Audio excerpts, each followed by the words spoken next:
Eles sempre tentam jogar o racismo para injúria racial, porque é crime contra a honra e a pena é baixa e começa com detenção. Detenção não começa em regime fechado. E o preto ainda não viu a força que ele tem. Porque se nós somos 52% da população, imagina se esse 52% resolve votar em um negro. O pessoal critica, mas por que nós temos hoje muitas cabeças pensantes? Exatamente porque nós tivemos a oportunidade das cotas. Ancestralidade, identidade, cultura, Minas Negras Gerais. Ela é mineira, advogada, pós-graduada em Direito e Processos do Trabalho e Gestão Pública. Ela também é ativista do movimento negro, conselheira do Compir Uberaba, em Minas Gerais, e atua também como coach e analista de perfil comportamental. No Minas Negras Gerais de hoje, eu entrevisto a doutora Ivanda Nivaldetti. Qual é, doutora? Olá, bom dia, boa tarde, né? Bom, eu queria agradecer a oportunidade e dizer que hoje eu estou aqui à disposição para a gente possa bater um papo interessante aí sobre a nossa comunidade.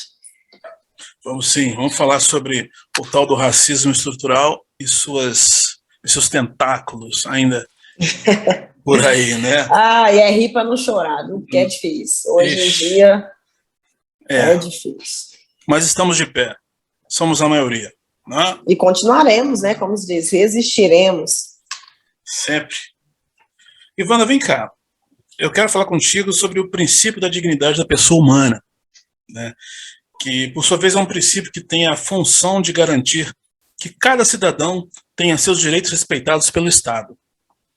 É um dos fundamentos da República Brasileira, que está disposto no artigo 1º da Constituição Federal. Entretanto, o Brasil ainda apresenta fortes evidências de um racismo estrutural secular, o que, consequentemente, atrasa e desrespeita os direitos da comunidade negra brasileira. E aí fica a minha pergunta: qual seria a relação entre o princípio da dignidade da pessoa humana e o racismo estrutural? Bom, eu começo pensando o seguinte: na verdade, tem toda, né? Porque o racismo estrutural, ele parte do princípio que a nossa estrutura política, econômica, a estrutura, onde nós vivemos, né? O bojo do país é racista. E aí eu falo isso por tudo que nós temos visto acontecer todos os dias.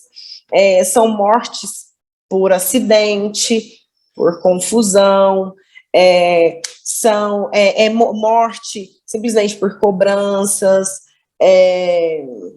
fome em excesso, ausência de trabalho, subemprego. E nós sabemos que todas essas questões são potencializadas na nossa raça, né? Na nossa raça negra. Ou seja, nós somos os únicos racializados.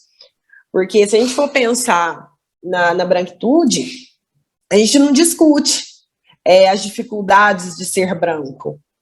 A gente não discute se o branco tem uma dificuldade para ter acesso a isso ou aquilo, a menos que esse branco seja pobre. E mesmo assim, aí a gente está indo para um outro patamar. Nós estamos falando de pobreza. E aí, quando a gente fala de negro, racismo e tal, a gente tem que mexer em uma estrutura. Lá atrás, em 1888, quando disse que houve a abolição da escravatura, quando, na verdade, somente nos colocaram para a rua e deixaram que nós ficássemos livres, mesmo estando aprisionados em outros lugares, que aí foram favelas, morros, e isso a gente vê, tem como reflexo até hoje. Por isso que eu acredito antes até de responder a sua pergunta, que nós sofremos o racismo de forma tão clara, porque se lá atrás foi nos liberto para que a gente não pudesse ter acesso aos nossos direitos, porque só foi dada essa liberdade para que o negro não pudesse receber salário digno. né? E aí a gente vem para o princípio da dignidade da pessoa humana. O que é o princípio da dignidade? É dar acesso, dar direito, dar condição de sobrevivência. E essas condições de sobrevivência, a gente sabe que é nos tolhido. O preto não tem direito de ter o mesmo salário que um branco, de estar nos mesmos lugares. E quais são os lugares? Aí eu faço uma provocação. Quais são os lugares que eles estão nos colocando? Porque nós, enquanto eu e Wanda, eu vejo poucos advogados.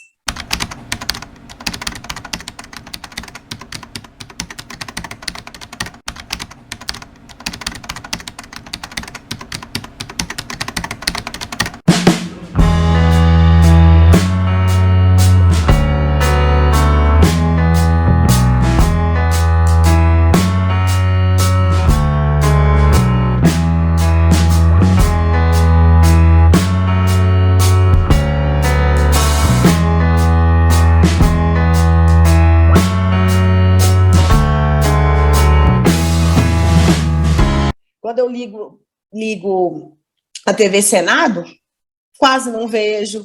Quando eu vejo a TV Câmara, quase não vejo.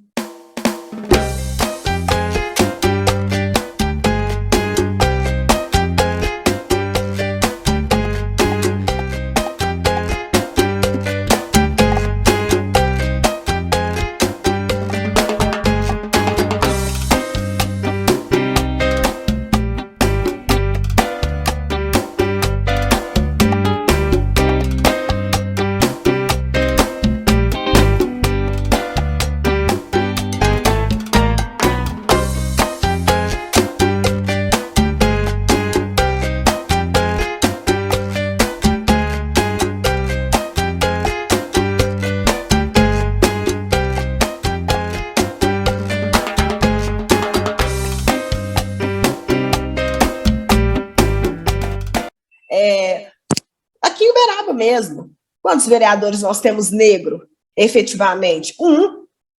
E aí nós estamos falando de uma população de 52%, que é o que a gente sempre vem conversando, né?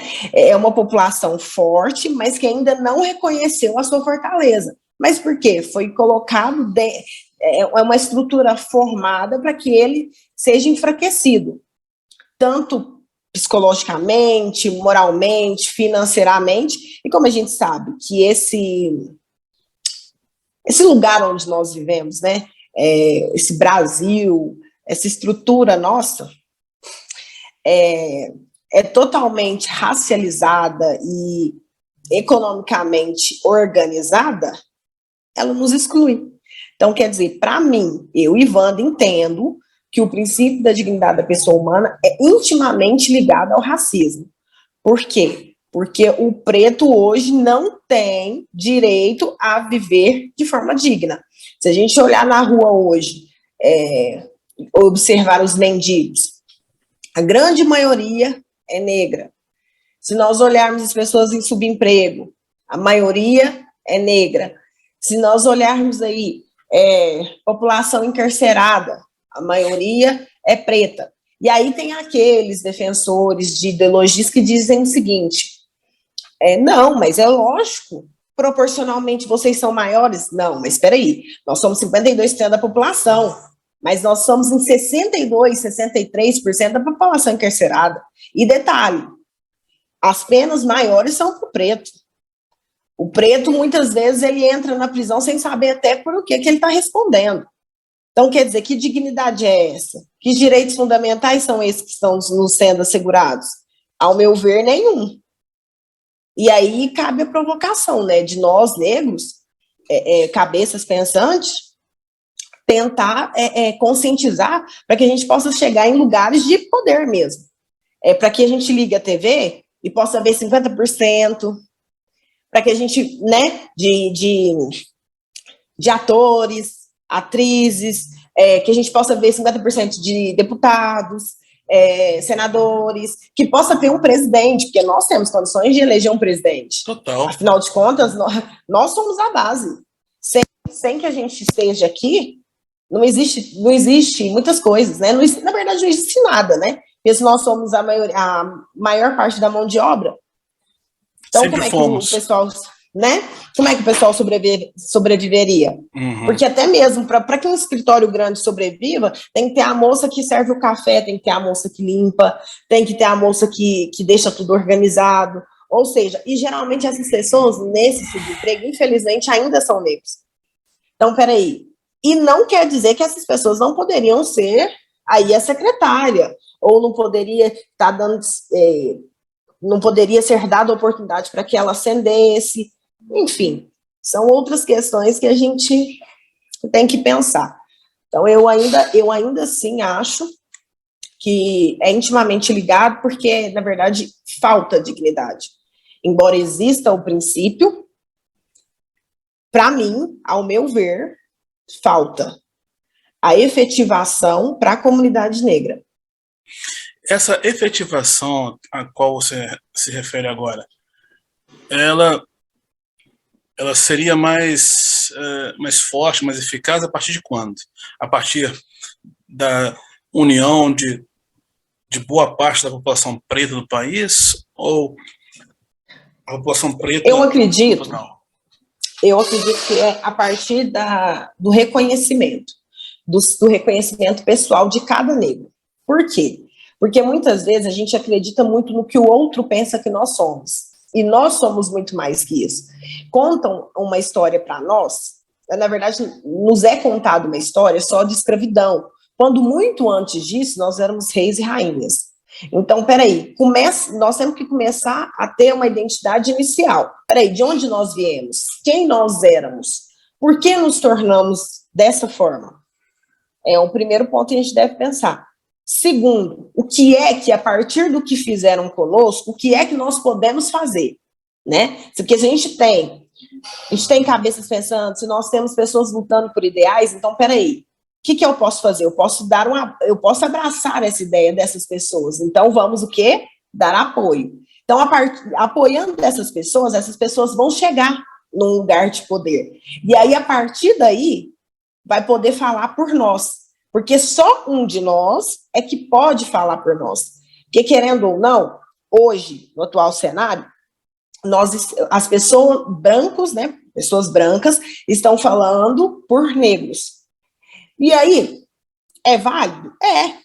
Mas nada mais eficaz do que um negro falar da própria dificuldade dele, da falta de acesso dele, da falta de oportunidade dele, criar políticas públicas para que os deles cheguem a determinado lugar, enfim. Então, eu acredito que a efetivação só se dará a partir do reconhecimento de quem nós somos e a partir do reconhecimento de um aquilombamento, né, que nós vamos nos juntar, formar pessoas ou já pegar pessoas que já estão formadas e acreditar no propósito delas. Porque é a partir delas que a gente consegue colocar mais e mais. Porque se nós somos 52% da população, nós conseguimos certamente fazer muitos deputados e senadores. Basta nos organizarmos, nos aquilombarmos e entendermos que quem vai falar sobre nós e para nós tem que ser um de nós. Parece redundante, mas é bem isso. Eu gosto muito dessa frase, nós por isso, Ubuntu, né? Ubuntu. Eu sou porque nós somos. Sim. Então, Sim. é bem isso. Essa efetividade, às vezes, parece um sonho realizado, mas bem distante quando a gente se depara, por exemplo, com acontecimentos que a gente tem tido no Brasil recentemente, como, por exemplo, o assassinato brutal daquele cidadão congolês que vivia no Rio de Janeiro, né, porque ele foi cobrar um salário que não foi pago a ele, não é? Presos 3 suspeitos de espancar até a morte o imigrante congolês Moïse Mugeni. Eles vão responder por homicídio duplamente qualificado, por impossibilidade de defesa da vítima e meio cruel. O crime gerou comoção e uma onda de pedidos por justiça. Alisson Cristiano de Oliveira Fonseca, Brandon Alexander Luz da Silva e Fábio Pirineus da Silva foram transferidos para o presídio em Benfica, na zona norte do Rio de Janeiro. As câmeras de segurança do quiosque Tropicália, na Barra da Tijuca, mostram que Moise recebeu pelo menos 30 pauladas dos agressores, parte delas enquanto estava imobilizado no chão. Ele tinha 24 anos. Segundo a família, fazia bicos nos quiosques da Barra da Tijuca. No dia do crime, teria ido cobrar R$200 por 3 dias de trabalho. Ele, a mãe e os irmãos vieram do Congo em 2011, fugindo da guerra e da fome. A família encontrou no Brasil uma nova casa, mas passou a conviver com uma triste realidade que afeta grande parte dos refugiados no país. A primeira barreira, a da língua, foi superada com aulas de português. Moise virou carioca, torcedor do Flamengo, e aprendeu uma palavra nova: racismo. Sentiu na pele o preconceito, na dificuldade em arrumar um trabalho e na falta de segurança. Existe uma ideia do Brasil ser um país acolhedor, especificamente o Rio de Janeiro. Temos uma tradição de recepcionar turistas, mas nós, cariocas, sofremos diariamente com esse racismo. Então, o que precisa ser pontuado é a violência cotidiana desses corpos negros. É inadmissível, numa avenida tão movimentada, onde o quiosque estava localizado, uma pessoa sofreu uma violência de 15 minutos e você não tem a interferência de ninguém. E um outro fato que aconteceu recentemente, também no Rio de Janeiro, de um sargento da Marinha que matou um vizinho negro porque o confundiu com um bandido porque ele estava correndo na rua. Histórias como essa são mais recorrentes e tem ficado mais comum, né? Assim, no dia a dia. E aí, qual é o seu posicionamento sobre esse tipo de atitude, sobre esse tipo de coisa que está acontecendo hoje em dia? Eu acho o seguinte: o preto, principalmente, precisa se rebelar contra o sistema em alguns momentos, porque para melhorar, vai piorar muito. Então, o que acontece? E aí, vou ter que entrar na seara política, né, porque é impossível falar sobre isso sem falar no político. Se nós temos aí uma pessoa totalmente negacionista, uma pessoa racista, uma pessoa preconceituosa no governo, não tem como, né, nós termos um posicionamento diferente, porque a população elege os seus pares, não é mesmo? Tanto é verdade que nós estamos falando de um agente da Marinha, né? Deveria estar totalmente preparado. Não é? E outra, então, e aí não só por isso, vamos fazer um outro questionamento: e será que esse agente mataria qualquer pessoa na rua a qualquer momento? Não. Então, se não mataria, é racismo. Se é racismo, nós negros e pretos, seja lá como nós quisermos que chamemos, né, nos chamemos, temos que nos rebelar a esse sistema. Primeiro, unindo, depois, colocando mais representantes, que é o que eu falei da outra vez, a gente já estava conversando sobre isso, colocando mais representantes. Outra coisa, denunciando. Mas a polícia não resolve. Mas nós podemos fazer o que foi feito. A polícia não resolveu? Pegue o seu bom celular, faça um vídeo. A partir daquele vídeo do amigo dele chorando, é que foi possível ter acesso a esse outro vídeo da agressão. Embora em que pese não tenha sido notificado, certamente já se sabe quem são as pessoas. E se sabem, por que é que não foi penalizado até hoje? Será que ele vai ser uma nova Marielle? Né? É lógico que são coisas antagônicas, diferentes. Marielle defendia as políticas dos negros, estava ali em linha de frente, mas ele não deixa de ser uma representação de Marielle. Ele é um negro trabalhador, negro que estava ali apenas cobrando o seu direito, né, que a pecúnia paga, e foi morto por estar cobrando. Possivelmente, acredito eu, que também por milicianos. A gente sabe que está na moda esse tipo de coisa. Mas, pensando assim, eu volto ali na Constituição Federal. Se a Constituição diz que todos nós somos iguais perante a lei, sem distinção de cor, raça, enfim. Então, por que nós não temos assegurado o nosso direito à segurança? Que também está ali no artigo 3º, né, que é um direito fundamental. Por que nós não temos assegurados o nosso direito de termos acesso, né? Acesso ao judiciário, inclusive, porque essa vítima, né, só faleceu porque ela foi cobrar pessoalmente. Se ela talvez tivesse um conhecimento jurídico, uma orientação, talvez não teria falecido também e poderia ter cobrado judicialmente. Mas então, quer dizer, precisa também de esclarecimento. Mas será que, aí eu volto ao racismo estrutural, será que essa sociedade que a gente vive, será que essa estrutura em que nós estamos, quer que nós realmente estejamos inseridos nessa sociedade de forma a estar trabalhando de forma correta, a receber os nossos direitos, a ter acesso a lugares, enfim, a ter acesso até à voz, né? Porque se nós estamos no Estado democrático de direitos, se nós temos liberdade de locomoção, de verbalização, de ter acesso à informação, de tudo, por que é que esse homem não foi protegido? Por que é que o direito fundamental dele não foi assegurado? Aí eu volto ao Estado, onde é que o Estado está falhando? Ou ele propositalmente quer matar a nossa comunidade preta, como já vinha fazendo ao longo dos anos. Então, são coisas que a gente tem que pensar e rebelar. Porque também, voltando ao segundo, né? Também é inconcebível que a gente aceite a morte de uma pessoa pelo simples fato dela estar correndo ou andando mais rápido e ser confundida com um ladrão.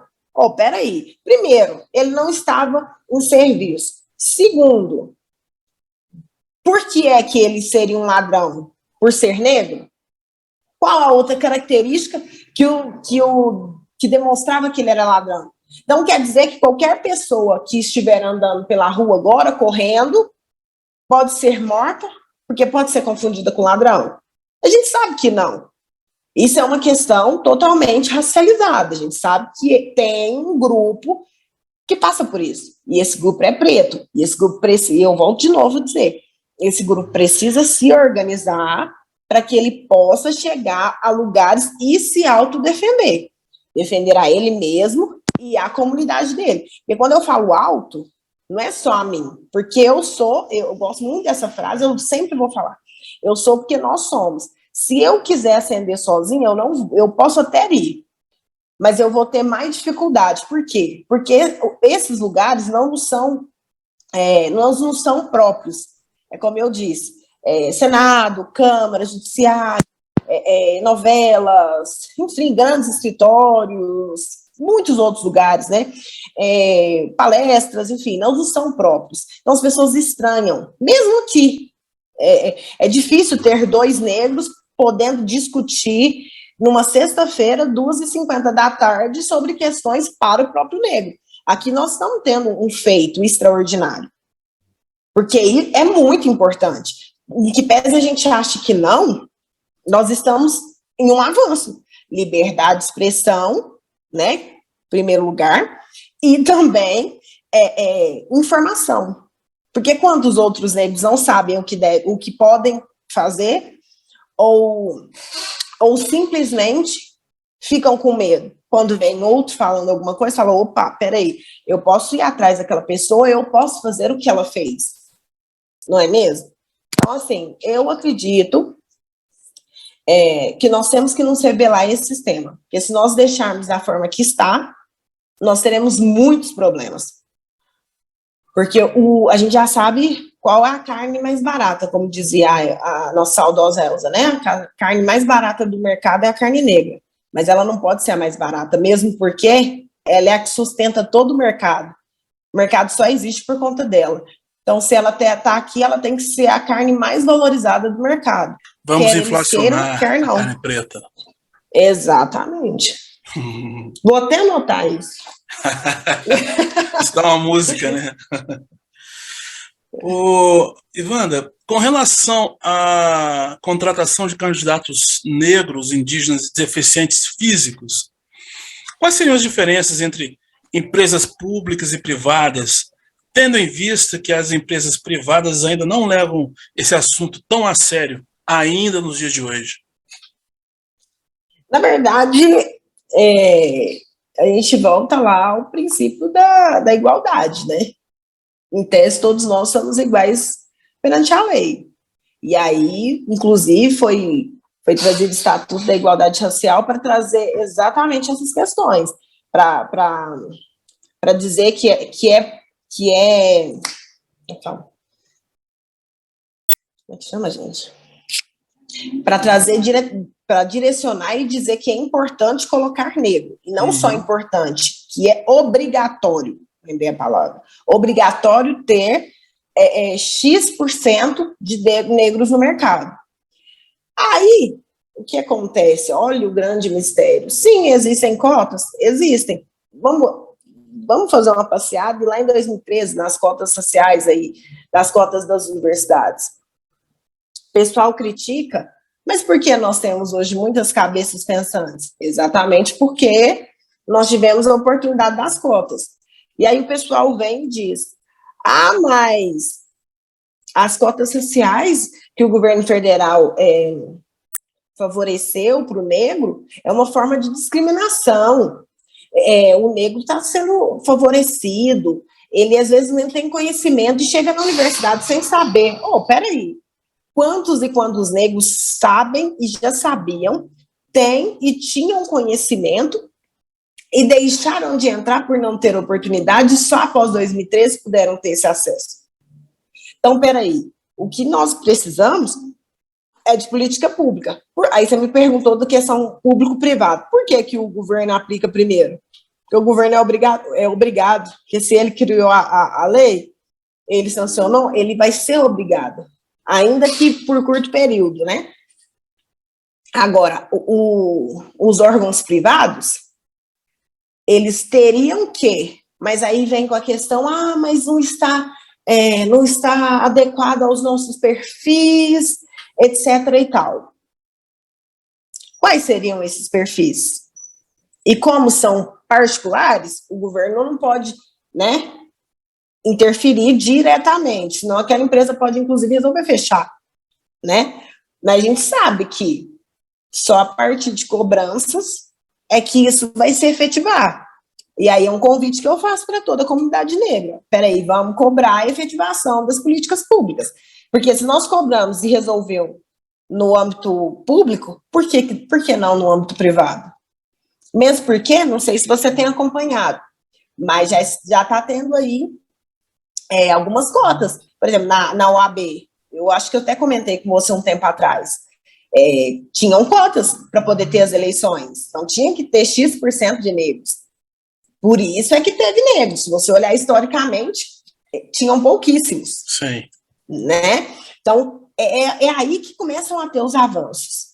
Porque aí o negro começa a ter voz, começa a ter vez. E ele, na verdade, não é porque o outro está fazendo um favor, não. É porque o negro já está em ascensão. E ele está em ascensão sozinho.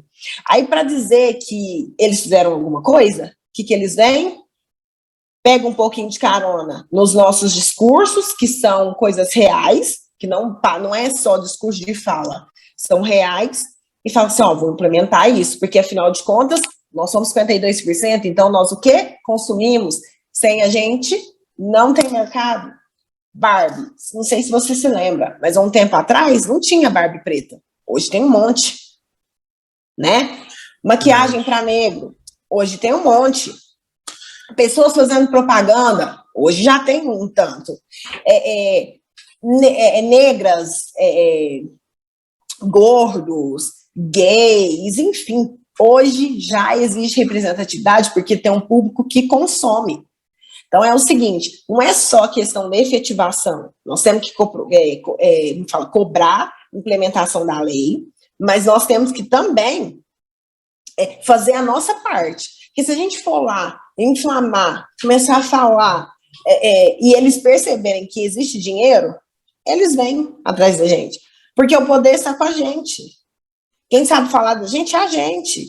Quem pode dar quem pode falar que aquela empresa é antirracista ou é racista, somos nós. Então, peraí. Mas o governo vai dar isso porque a empresa não é racista. Meu Deus, o governo não tem como dar ou deixar de dar. Quem pode falar isso são os funcionários negros que trabalham pela empresa, né? E se é que trabalham, porque a gente sabe também que a grande maioria das empresas não contrata. Então, vamos aí cobrar a efetivação desse direito à igualdade, e não é aceitar migalha, não, 20%, 30%. Vamos começar a subir. Tem que ser 50%. Se nós somos 52%, por que não ser proporcional? Não é? Mas, como se diz, nós estamos é uma luta que vem de muito tempo, a gente está avançando, mas a gente não pode deixar de provocar. Se a gente não provocar, a gente não sai do lugar. E como você bem disse, nós somos a carne mais barata do mercado, mas vamos inflacionar essa carne. Perfeito, perfeito. Um outro assunto relevante acerca da lei número 12.288 de 2010, lei a qual institui o Estatuto da Igualdade Racial. Ele é destinado a garantir à população negra a efetivação da igualdade de oportunidades, a defesa dos direitos étnicos individuais, coletivos e difusos e o combate à discriminação e às demais formas de intolerância étnica. Em sua opinião, teria essa lei uma efetividade concreta ou ainda estamos a passos lentos, a passos de formiga? É o que a gente vinha conversando, né? Na realidade, eu até acho que é um marco. Por quê? Porque antes se negligenciava a questão do racismo. Todos já eram iguais, porque o artigo 5º, afinal, dizia isso. Percebendo que existe essa desigualdade, foi que se implementou a Lei 12.288. Mas, ao meu ver, embora seja um grande passo, ainda precisa ser cobrado punições. E aí eu volto lá na lei do racismo. Eu acho que aí tem que olhar lá, impedir, deixar de dar acesso, discriminar, devem ser penalizados com reclusão, que é a pena mais severa. E não jogar para injúria racial, que aí é lá no artigo 140. Não. Que aí joga para o dano patrimonial, né? Como se fosse, aliás, dano contra a honra. Que aí quando fala do 140, parágrafo 3º, né, joga para o crime contra a honra. Subjetiva, né? Porque aí é de uma pessoa. Sempre que pode reparar que eles sempre tentam jogar o racismo para injúria racial, porque é crime contra a honra e a pena é baixa e começa com detenção. Detenção não começa em regime fechado. Logo, como as penas são baixas, aí paga um valor pecuniário, paga serviços e tá tudo bem. Já a lei de racismo, não. Ela quer dizer que atinge a uma coletividade e, como é que fala? E é reclusão. A pessoa começa num regime fechado, ela tem que pagar pelo crime. Então, assim, a gente primeiro tem que começar a cobrar a efetivação dos direitos e, como é que fala? Não ficar só... Não ficar satisfeito com um estatuto da igualdade. Foi muito importante? Foi e é. Porque vem descrevendo princípios básicos que não vinham sendo atendidos. Mas tem que ser cobrada efetivação e tem que haver penalidade, que é o que falta nela, ao meu ver. Penalidade e com pena de reclusão. Porque não atinge a um só, atinge a coletividade. Não é subjetivo, é bem coletivo. Porque a gente sabe que quando eu vou lá e xingo uma criança, seu cabelo sarará, negra, não sei o quê, eu não estou xingando apenas ela, estou xingando a família inteira dela, ou quiçá um grupo inteiro, uma coletividade, que através daquela criança, aquela família inteira adoece. Porque, querendo ou não, é dolorido, é delicado, e as pessoas já passaram por aquilo. Então, a gente precisa começar a refletir que é um avanço? Mas pode ser feito mais e tem que ser cobrado penalização. Que seja colocado aí penas, inclusive penas severas. Dos mesmos moldes que estão fazendo aí com a violência doméstica, né? Sim. Que a gente sabe que é outra coisa que a gente deve discutir muito, porque diminuiu-se a violência doméstica para a mulher branca, mas para a mulher negra subiu. Por quê?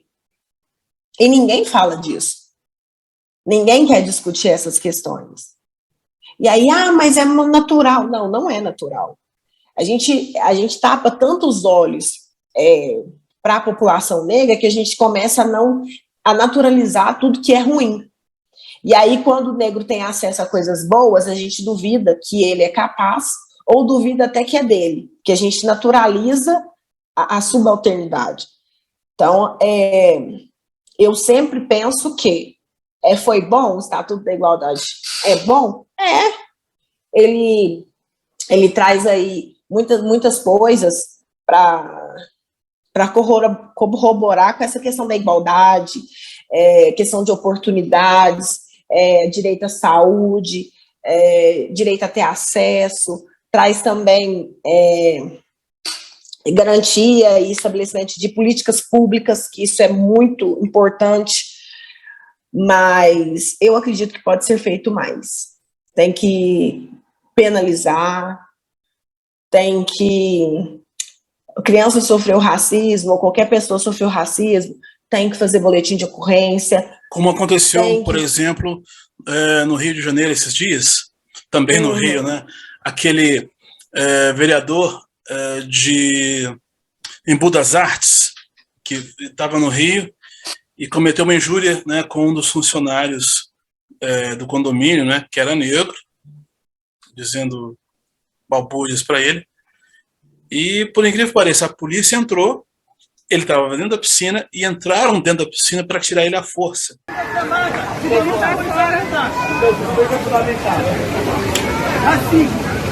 Injúria racial.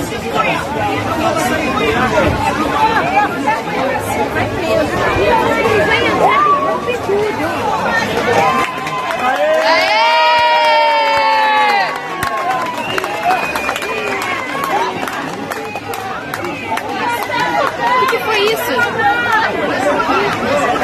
Léo, pega aí.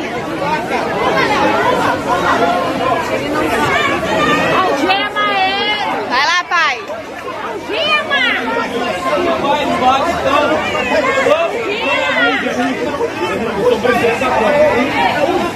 Viado, meu Deus, que situação. Olha, nossa senhora.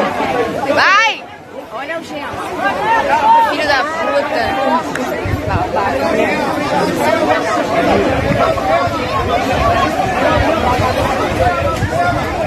Já tá todo arranhado nas costas. Olha lá, velho.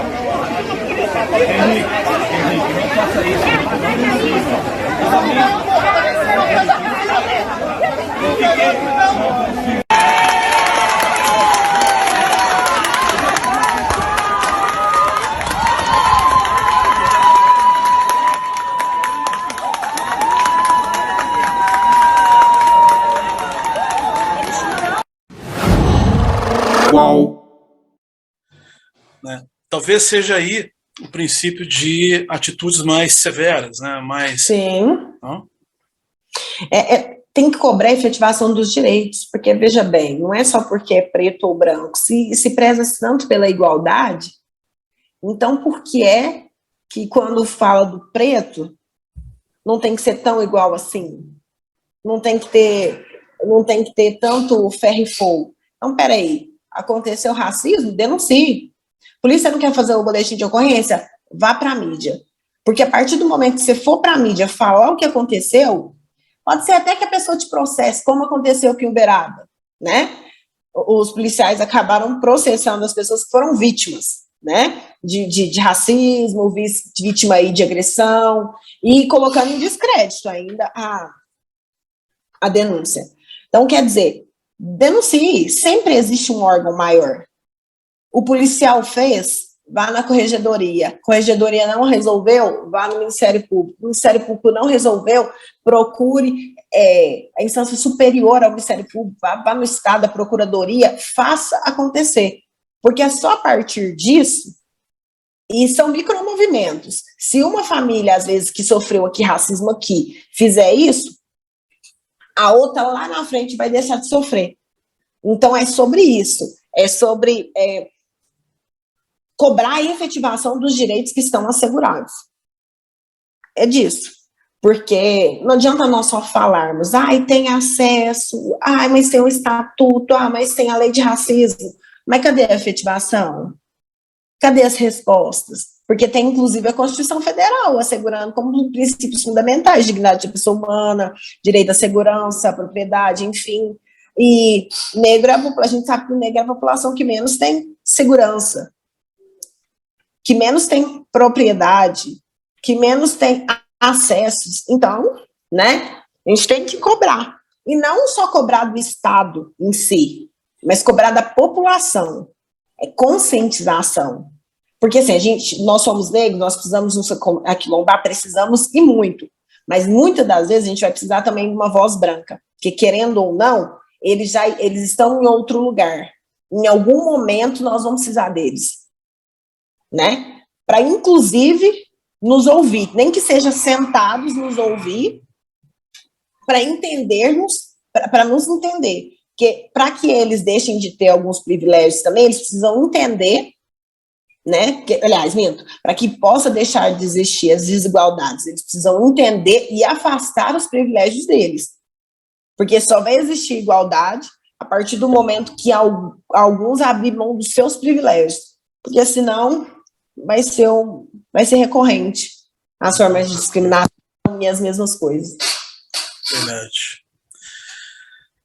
Doutora, chegamos ao final da nossa entrevista. Gratidão pela sua presença tão esclarecedora. Estou convicto de que possamos voltar a nos falar outras vezes, né? Essa é a segunda vez que a gente se fala aqui, ou terceira, né? Porque a gente pôde contar com a sua presença aqui no nosso primeiro Afro Seminário, no ano passado. Olha só. A pandemia do coronavírus está sendo muito difícil para toda a população brasileira, mas o negro foi o que mais morreu por Covid-19, segundo diversas pesquisas. Somos o grupo mais vulnerável, e não por questões biológicas, mas sim por questões políticas, sociais, econômicas. A minha pergunta para vocês é a seguinte: desses aspectos político, social e econômico, qual deles teve mais influência no número maior de mortes da população negra por Covid-19?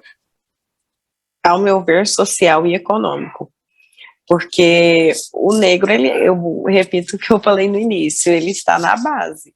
Então, se ele é a base, geralmente ele é a mão de obra mais barata, ele está na periferia. Então, e estando nesses lugares também, ele tem menos recursos. E ele não pode faltar do trabalho, por exemplo, para vacinar, enquanto os seus patrões podem e irão vacinar.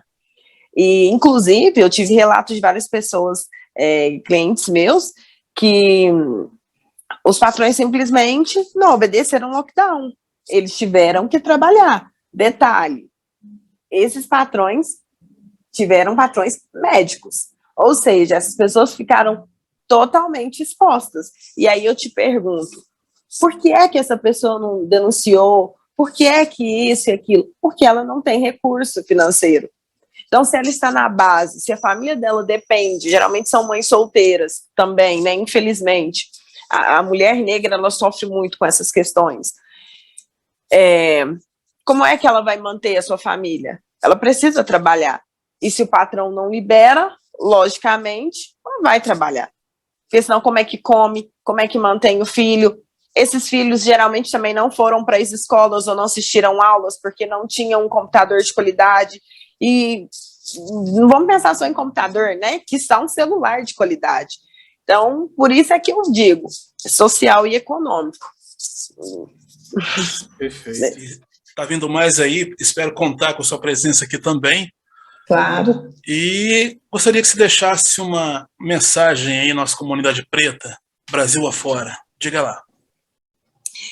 Olha, eu acredito que é o momento de aquilombarmos e reconhecermos que nós somos importantes. E reconhecer, né, que nós somos importantes. Independente do que falam que nós somos, nós temos que ser maior que isso e lutar, né, lutar para que nós vençamos. Porque falar, infelizmente, até papagaio fala. Mas nós, como nós já vemos um histórico de luta, nós temos que lutar para chegar em lugares inimagináveis. E eu digo, é possível. É possível chegar. A gente tem visto aí muitos historiadores, muitos atores fazendo sucesso aí, negros. Thais Araújo, Lázaro Ramos, já temos visto aí Tia Má, que é nova aí, influencers digitais aí, aquela moça do Big Brother, esqueci o nome dela, a Camila De Luca, muitos outros. O Lucas, que saiu do último Big Brother, que as pessoas estavam fazendo chacota por ele querer ter fama, que é um direito, né, de todos nós, mas quando fala do negro, as pessoas se assustam, porque afinal de contas nós não temos direito. Nós temos direito, sim. Então, a mensagem que eu tenho hoje é: identifique quem é você, saiba o seu valor, reconheça o seu valor e lute. Lute, porque é só agindo que você se torna. E dizer que nós vamos resistir. Então, resista, nós vamos resistir até o final, porque somos nós por nós. E 2023, se Deus quiser, vamos ter muitos representantes para que a gente possa ter efetivação dos nossos direitos e que possamos ter pessoas que vão realmente legislar em nossa direção, né? Para nós e por nós. Sem sombra de dúvida. Conversei hoje com a doutora Ivanda Nivaldete, advogada da cidade de Uberaba, Minas Gerais. Doutora Ivanda Nivaldete, é prova de um Brasil negro que dá muito certo. Força pra gente. Força, muito obrigado, meu irmão. Tudo de bom. Valorize a cultura afro, a identidade negra, a ancestralidade e a pluralidade do povo negro. Apoie o Minas Negras Gerais. Pix minasnegrasgerais@gmail.com. Bora nos aquilombar! Inscreva-se no canal, dê o seu like e compartilhe com seus amigos. Os tambores de Minas soaram, seus tambores nunca se calaram.